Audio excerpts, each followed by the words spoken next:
इसमें विशेष करके हमारे सांसद लोगों ने मुझे कहा था कि प्रतिद्वंदी में था, प्रतिद्वंदी नहीं है, प्रतिनिधि प्रतिनिधि थे, अब प्रतिनिधि है। तो हमारे बाढ़ में लोकसभा क्षेत्र का प्रतिनिधित्व कर रहे हैं लोकसभा में भाई उम्मीदवार जी, हमारे बहुत ही वरिष्ठ साथी हरीश जी, पूर्व मंत्री और वर्तमान विधायक सभी साथियों में नाम नहीं लेते और माफ करें, क्योंकि हमारा तो दिल और दिमाग दोनों ही बाढ़ में है और पूरी जिम्मेदारी होने की वजह से सिर्फ हम टेलीफोन पे उनको गाइड कर रहे हैं, लेकिन हमें बहुत जल्दी पहुंचना है, इसलिए हम क्षमा चाहते हैं। आप उस कार्यक्रम को शॉर्ट करना चाहेंगे। आज का कार्यक्रम जो यहाँ रखा गया था, इसकी तैयारी तकरीबन 2.5-3 महीने से पहले से ही थी और तीनों जिलों का कार्यक्रम हम लोगों ने आयोजित करने का प्लान किया था, बाड़मेर, जैसलमेर और बालोतरा, यानी कि लोकसभा क्षेत्र बाड़मेर में। और उसके लिए काफी अच्छी तैयारियां थी, सब कुछ अच्छा था, सारे अतिथियों से सब कुछ से बात हुई, लेकिन शायद प्रकृति को ये मंजूर नहीं था, जिसकी वजह से पूरा का पूरा प्रोग्राम रात को एकदम से चेंज हो गया और हम लोग भी इस स्थिति में नहीं थे कि आज तकरीबन 2000 के आसपास लोग बाड़मेर में जमा हैं। उन लोगों को हम प्रेशर नहीं कर पा रहे हैं कि आप इस कार्यक्रम में आओ, क्योंकि मामला ही एक मनुष्य का है, एक मानव का है। अगर कोई दूसरा कारण होता तो शायद हम उसे इग्नोर कर सकते थे, लेकिन इसे इग्नोर करना संभव नहीं था। दूसरी बात थी कि जिन भामाशाहों ने अपना सहयोग लेकर के, जिसे हम लोग कह सकते हैं कि एक बहुत बड़ा समाज के लिए समर्पण, रामाराम जी ने यहाँ 3 से 4 हजार लोगों के भोजन की व्यवस्था की।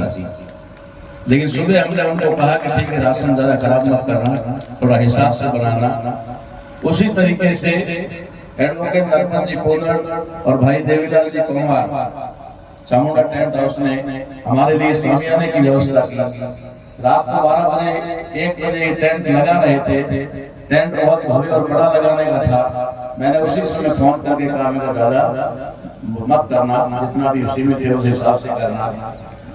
ये सारी चीज जैसलमेर से हमारी टीम पहुंच गई, उनको बाढ़ में आने के बाद पता चला।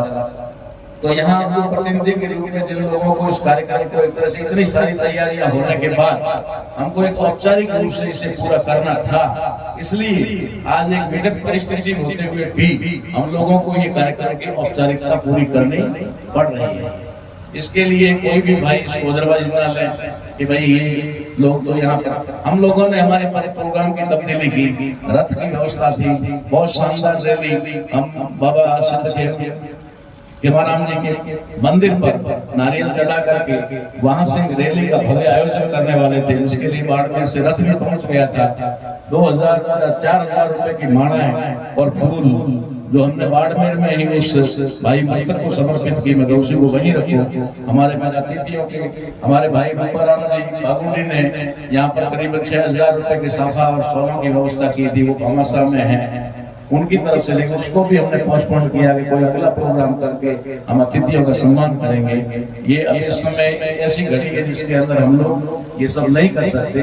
तो मैं इन तमाम चीजों के लिए आप लोगों से क्षमा चाहता हूँ और भविष्य में ऐसा कोई है नहीं कि ये हमारा कोई आखिरी प्रोग्राम था या आखिरी होने वाला है। हम आगे भी इससे अच्छे प्रोग्राम करेंगे और उस प्रोग्राम के अंदर, और चूंकि करने के लिए कोई दूरी नहीं है, आप लोगों से मैं यहाँ अपील करना चाहूंगा कि सिवाना से हमारी जो टीम यहाँ आई है, वो लोग एक तैयारी को बीच में छोड़कर आई है।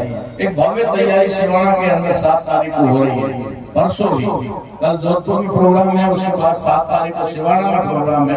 मैं पूरे बाड़मेर जैसलमेर में लोगों से अनुरोध करूंगा कि वे ज्यादा से ज्यादा संख्या में सिवाना पहुंचे, ताकि इस प्रोग्राम को जो भी कारण है, जिस कारण की वजह से इस प्रोग्राम प्रभावित हुआ है, उस कार्यक्रम की कसर हम सिवाना में पूरी कर सके, ये मैं अनुरोध करना चाहूंगा। अतिथियों को बुलाने का, आप लोगों को इकट्ठा करने का, और जो खाना भामाशाहों से खर्चा करवा करके करना, ये कोई कार्यक्रम करना हमारा उद्देश्य कभी नहीं रहा। मेरे जीवन में कभी भी कार्यक्रम करना उद्देश्य नहीं रहा है। हमारा उद्देश्य के लिए कार्यक्रम होता है, कोई न कोई उद्देश्य होता है, उसे पूरा करने के लिए कार्यक्रम होता है। आज मैं आपको वास्तव में शायद ये कोई संजोग की बात है, मैं अपना सब्जेक्ट लिख करके लाया था मानी, और उस सब्जेक्ट के अनुसार आज सब्जेक्ट के अनुसार घटना घटित हुई है, जिसकी वजह से हमारा प्रोग्राम था।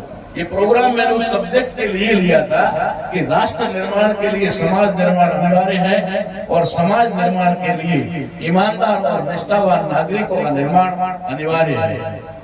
ये गंभीर चर्चा के लिए हम लोगों ने आज रखा था। हम चाहते थे कि बहुत ही अच्छे तरीके से उसको मैनेज करके, चाहे 5 बजे तक भी 6 बजे तक भी प्रोग्राम चले, लेकिन लोगों को वैचारिक मजबूती के लिए हम लोग करेंगे। लेकिन ये घटना होने की वजह से हमें थोड़ा सा दुख है कि हम इस कार्यक्रम को उस उद्देश्य के लिए पूरा नहीं कर पा रहे हैं। फिर भी मैं आपको एक इशारा शॉर्ट में देना चाहूंगा कि मेरे ऊपर दबाव आ रहा है, बार बार दबाव आ रहा है मुझे पहुंचने का। हमारी माताएं बहनें भाई हैं, उनसे अनुरोध करूंगा कि आगे आके स्नान कर आगे आ जाए। बहुत बहुत धन्यवाद आपका। तो साथियों, ये सब्जेक्ट मैंने क्यों रखा था, उसका आज की घटना से क्या संबंध है? वहां पर हो सकता है, मैं ये नहीं कहता, मैं किसी पर आरोप नहीं लगा रहा हूं कि वो किसी ने जेल में उसे जानबूझकर मारा, लेकिन इतना मैं जरूर करूंगा कि किसी व्यक्ति ने मारा या नहीं मारा, लेकिन उसे एक व्यवस्था से मारा, एक व्यवस्था ने उसको मारा, और उसी व्यवस्था के खिलाफ मैं लड़ाई लड़ रहा था, और उसी व्यवस्था के खिलाफ मेरा ये आज का सब्जेक्ट था जिसके ऊपर मुझे बोलना था। लेकिन मैं आपको संक्षिप्त बताना चाहता हूं कि वहां पर बात ये चल रही है कि उस व्यक्ति को जो जेल में था उसे टॉर्चर किया गया जाति के नाम पर, जाति के नाम पर उसे टॉर्चर किया गया, और उसकी वजह से या तो उसे मार दिया गया या फिर वो टॉर्चर होने की वजह से मर गया। इस देश के अंदर हम जब भी बात करते हैं और कुछ लोग ऐसी बातें करते हैं कि राष्ट्र, अरे राष्ट्र है क्या? इस देश के अंदर तो हजारों जातियां हैं और हर जाति एक राष्ट्र है, हर जाति अपने आप में एक राष्ट्र है। अगर जातियां राष्ट्र है तो देश राष्ट्र कैसे बनेगा? इसलिए सामाजिक सद्भाव की बात आज हम देख सकते हैं। आज राणा कुंजा की जयंती मना रहे हैं, और आपने देखा भी होगा हमारे पैम्पलेट के अंदर भी हमने जानबूझ के रिक्वेस्ट की गणपति जी से। मैंने कहा इस कार्यक्रम में अंदर चूंकि राणा कुंजा कार्यक्रम है और ये भीलों के लिए है या भीलों का प्रोग्राम है, लेकिन इसमें टेंट आप लगाएंगे। मैं चाहता हूँ कि ये इस तरीके का भाईचारा हमारा आपस में जुड़े, हम एक दूसरे का सहयोग करें, एक दूसरे के मंचों पर आए, एक दूसरे के विचार साझा करें, तब जाकर के हमारी नजदीकी बढ़ेगी। हमने मंच के लिए सभी लोगों को आमंत्रित किया। तो ये हमारा एक प्रोग्राम और प्लान ये है कि हम देश के अंदर जब तक समाज का निर्माण नहीं करेंगे, ये देश कभी राष्ट्र नहीं बन सकता, ये देश कभी भी राष्ट्र के लेवल में नहीं रह सकता। इसलिए आज इस देश के अंदर सबसे बड़ी जो देश की एक कह सकते हैं विडंबना की बात है, एक दुख की बात है, या फिर कहें कि इस देश के लिए घातक चीज है, वो है जाति व्यवस्था। इस जाति व्यवस्था ने हमारे देश को सत्यानाश कर रखा है, पूरी तरह से इसे बिगाड़ के रखा हुआ है, और जिन लोगों ने जातियों की व्यवस्था बना करके हमें तोड़ा और तोड़ करके आपस में विभाजित करके आज हम पर राज कर रहे हैं, वो इस देश में संविधान के लागू होने के बाद बहुत दुखी थे कि भारतीय संविधान ने सबको बराबर कर दिया। इसलिए वे संविधान के खिलाफ कार्य करने के लिए काम कर रहे हैं, और जातियों को फिर से जातियों को मजबूत करने का काम कर रहे हैं। मैं आज इस मंच के माध्यम से एक मैसेज, एक संदेश देना चाहता हूं कि जो लोग भी बिरसा मुंडा के नाम पर, जो लोग भी राणा कुंजा के नाम पर, जो लोग भी आदिवासी दिवस के नाम पर भीलों का कार्यक्रम कर रहे हैं, या भीलों के लिए कार्यक्रम कर रहे हैं, या भीलों को लेकर के कार्यक्रम कर रहे हैं, वे भीलों को सेग्रीगेट कर रहे हैं। ये अंग्रेजी का शब्द इस्तेमाल कर रहा हूं, जिसे हिंदी में कहते हैं अलगीकरण। उनको अलग किया जाता है, समाज से जाति के नाम पर काट कर अलग किया जा रहा है। ताकि ये लोग दूसरों के साथ में ना मिल सके, दूसरी साथियों के साथ में, जातियों के साथ इनका भाईचारा ना हो सके। इसलिए वो हमें अलग करने के लिए, समाज से अलग करने के लिए सिर्फ कहते हैं कि आदिवासी का ही प्रोग्राम होना चाहिए, भील का ही प्रोग्राम होना चाहिए। हमने कहा अगर हम लोग कर भी लेंगे, अगर हमने सारे भीलों को जगह भी दिया, अगर हमने सारे भीलों को शिक्षित कर भी दिया, हमने अधिकांश भीलों को नौकरियों में लगा भी दिया, कौन सा तीर मारना। लोकतंत्र के अंदर कोई एक जाति किसी भी कीमत पर आगे बढ़ नहीं सकती या वो सफल हो नहीं सकती। लोकतंत्र में हमने एक आंकड़ा दिया था चुनाव के दौरान, यहाँ पर पुराना आंकड़ा चल रहा था 36 कौम। हमने एक दिन सोचा बैठ करके क्या ये 36 कौम है तो कौन कौन सी कौम है, 36 की लिस्ट बनाई। जब लिस्ट बनाने लगे तो उम्मीदवार लिस्ट जाकर 56 पे। तब मैंने इलेक्शन में एक बात बताई, मैंने 56 कौम, वास्तव में 56 कौम, बाड़मेर में लिस्ट है हमारे पास 56 कौम के लोग। जब तक ये 56 कौम के लोग आपस में एक नहीं हो जाएंगे, भाईचारा स्थापित नहीं करेंगे, तब तक ये राष्ट्र कभी राष्ट्र नहीं बन पाएगा। और अगर ये राष्ट्र नहीं बना तो निश्चित तौर पे जो समस्याएं आज आ रही है, जिस तरीके की घटनाएं देश में घट रही है, जिस तरीके से जाति के नाम पर लोगों के साथ में भेदभाव, अत्याचार, शोषण हो रहा है, ये बढ़ेगा कम कभी भी नहीं होगा। इसलिए आज का कार्यक्रम रखने का जो हमारा उद्देश्य था वो ये था कि हम लोग समाज का निर्माण कैसे कर सकते हैं। आपको एक बात बता करके अपनी बात खत्म करूंगा, क्योंकि मुझे जल्दी बाड़मेर पहुंचना है, अतिथियों को बोलना। मैं एक बात पूछना चाहता हूँ, क्या भील समाज है, क्या मेघवाल समाज है, क्या जाट समाज है? ये जाति है, समाज नहीं है। इन सभी जातियों से मिलकर के समाज बनता है।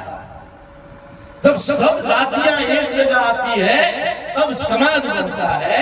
एक जाति अपने आप में समाज नहीं होती। कैसे? एक जाति है नाई और एक जाति है दर्जी। दोनों के हाथ में क्या है? कैंची है ना? दोनों के हाथ में कैंची है, लेकिन नाई को जब कपड़ा सिलवाना होगा तो दर्जी के पास जाना पड़ेगा, और दर्जी को बाल कटवाना है तो नाई के पास जाएगा। वो अपनी कैंची से अपने बाल नहीं काट सकता, नाई अपनी कैंची से अपने कपड़े काट कर सिलाई नहीं कर सकता।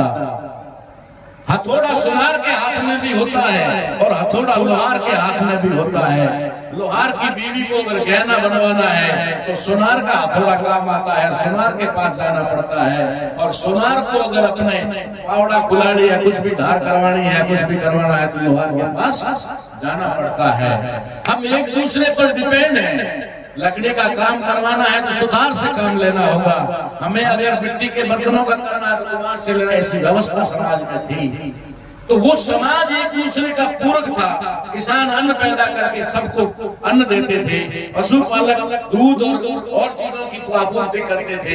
ये बनता है समाज जब हम सब 56 कौम के लोग एक हो जाते हैं, मिल जाते हैं, क्योंकि एक के बिना दूसरे का काम कभी नहीं चलता। इसलिए संदेश मैं आपको दे रहा हूँ। मुझे पता है कि भील समाज के अंदर पिछले 2-4-5 साल से काफी उत्पत्ति का क्या बोलते हैं उसको, उत्पाद पैदा हुआ है। उत्पाद कहूंगा उसको, जोश भी है, ठीक है ना, जागृति भी कह सकता हूँ। लेकिन ये जागृति कैसी है मालूम है?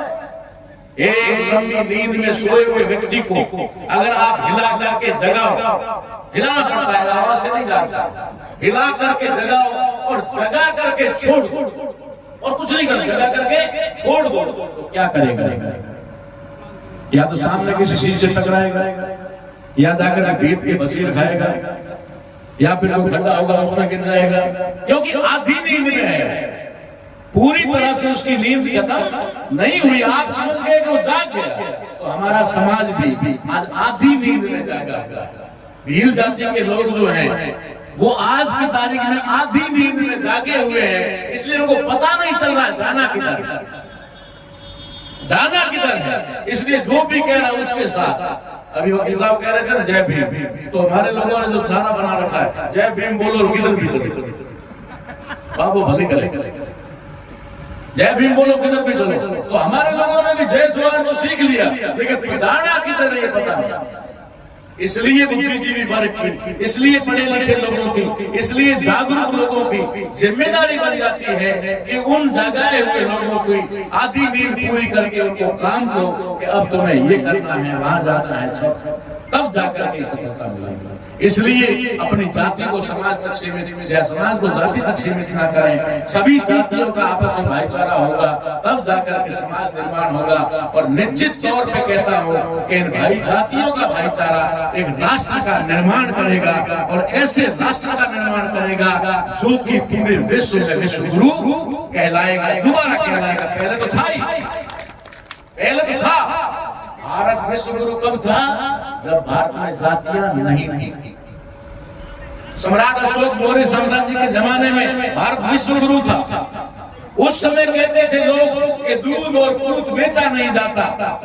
दूध और दूध बेचने की परंपरा हमारे 50 साल पहले नहीं थी साहब। मैं एक बार ले जाकर दूध मेले में बेच लिया था, मेरे पिताजी ने बहुत बुरी तरह मारा। दूध और दूध बेचा नहीं जाता, ये कहावत थी हमारे बीच में। तो भारत के अंदर कहते हैं मौर्य साम्राज्य के जमाने में कई दूध की नदियां बहती थी। तो नदियां बहती थी मतलब वो जमीन पे नहीं बहाते थे, लेकिन वो भरपूर तरह से संपन्न था, तब वो विश्व गुरु था।